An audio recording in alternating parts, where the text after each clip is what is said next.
Kemudian Abia mendapat perhentian bersama-sama dengan nenek moyangnya, dan ia dikuburkan di kota Daud.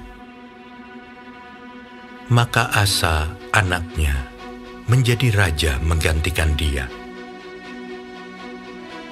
Pada zaman pemerintahannya, negeri itu aman selama 10 tahun. Asa melakukan apa yang baik dan yang benar di mata Tuhan Allahnya. Ia menjauhkan mezbah-mezbah asing dan bukit-bukit pengorbanan, memecahkan tugu-tugu berhala, dan menghancurkan tiang-tiang berhala. Ia memerintahkan orang Yehuda supaya mereka mencari Tuhan, Allah nenek moyang mereka, dan mematuhi hukum dan perintah. Ia menjauhkan bukit-bukit pengorbanan dan pedupaan-pedupaan dari segala kota di Yehuda. Dan kerajaan pun aman di bawah pemerintahannya. Karena negeri itu aman dan tidak ada yang memeranginya di tahun-tahun itu, ia dapat membangun kota-kota benteng di Yehuda. Tuhan telah mengaruniakan keamanan kepadanya. Katanya kepada orang Yehuda, "Marilah kita memperkuat kota-kota ini dan mengelilinginya dengan tembok beserta menara-menaranya, pintu-pintunya, dan palang-palangnya. Negeri ini masih dalam tangan kita, karena kita mencari Tuhan Allah kita, dan Ia mencari kita, serta mengaruniakan keamanan kepada kita di segala penjuru." Maka mereka melaksanakan pembangunan itu dengan berhasil. Pasukan-pasukan Asa yang dari Yehuda, jumlahnya 300.000 orang yang membawa perisai besar dan tombak. Dan yang dari Benyamin, jumlahnya 280.000 orang yang membawa perisai kecil sebagai pemanah. Mereka semua pahlawan-pahlawan yang gagah perkasa. Zerah orang Etiopia itu maju berperang melawan mereka dengan tentara sebanyak 1.000.000 orang dan 300 kereta. Ia sampai ke Maresa. Lalu Asa maju menghadapinya. Mereka mengatur barisan perangnya di lembah Zefata dekat Maresa. Kemudian Asa berseru kepada Tuhan Allahnya, "Ya Tuhan, selain daripada Engkau, tidak ada yang dapat menolong yang lemah terhadap yang kuat. Tolonglah kami ya Tuhan, Allah kami. Karena kepadamu-lah kami bersandar, dan dengan nama-Mu kami maju melawan pasukan yang besar jumlahnya ini. Ya Tuhan, Engkau Allah kami. Jangan biarkan seorang manusia mempunyai kekuatan untuk melawan Engkau." Dan Tuhan memukul kalah orang-orang Etiopia itu di hadapan Asa dan Yehuda.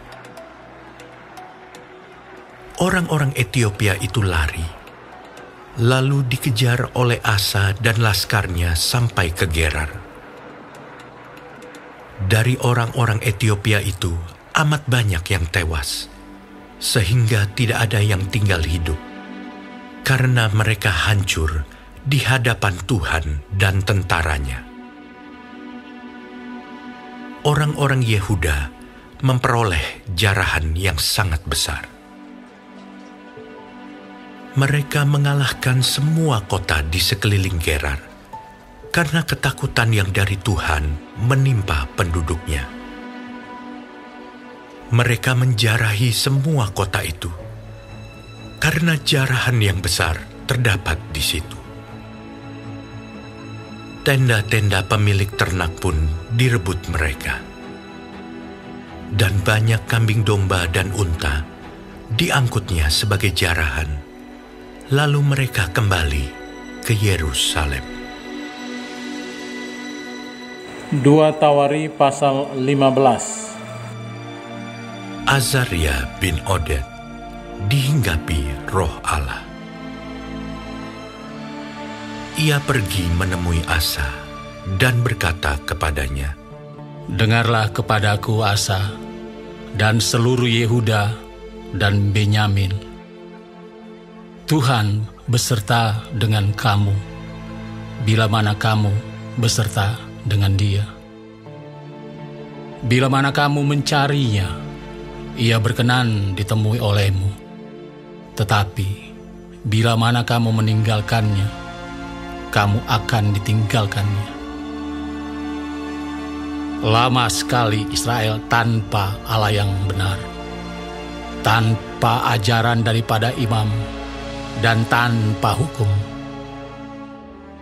Tetapi dalam kesesakan, mereka berbalik kepada Tuhan, Allah orang Israel.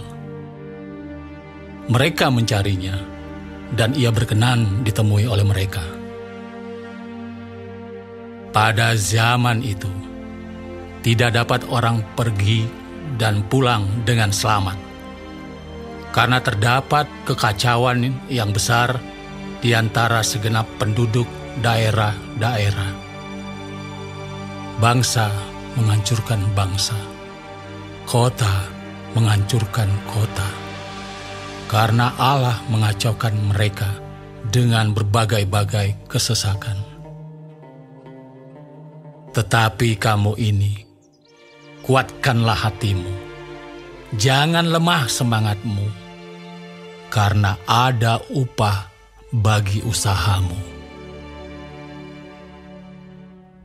Ketika Asa mendengar perkataan nubuat yang diucapkan oleh Nabi Azaria bin Oded itu, ia menguatkan hatinya dan menyingkirkan dewa-dewa kejijikan dari seluruh tanah Yehuda dan Benyamin, dan dari kota-kota yang direbutnya di pegunungan Efraim.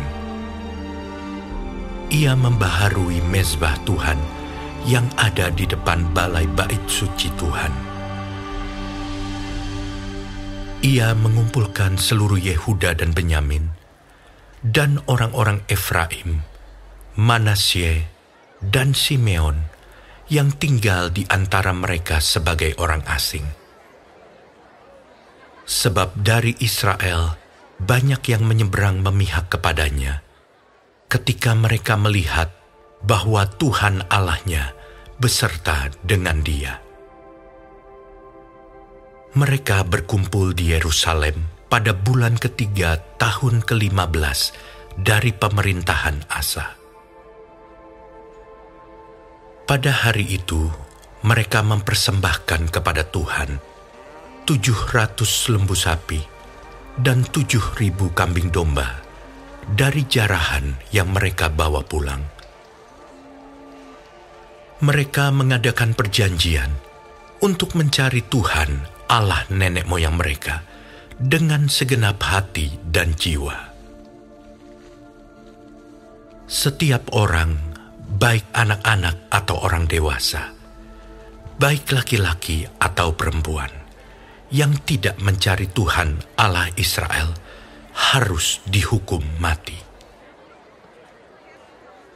Mereka bersumpah setia kepada Tuhan dengan suara yang nyaring, dengan sorak-sorai, dan dengan tiupan nafiri dan sangkakala. Seluruh Yehuda bersukaria atas sumpah itu, karena dengan segenap hati mereka bersumpah setia, dan dengan kehendak yang bulat mereka mencari Tuhan. Tuhan berkenan ditemui oleh mereka, dan mengaruniakan keamanan kepada mereka di segala penjuru. Bahkan Raja Asa memecat Maaka neneknya dari pangkat ibu suri, karena neneknya itu membuat patung Asyera yang keji.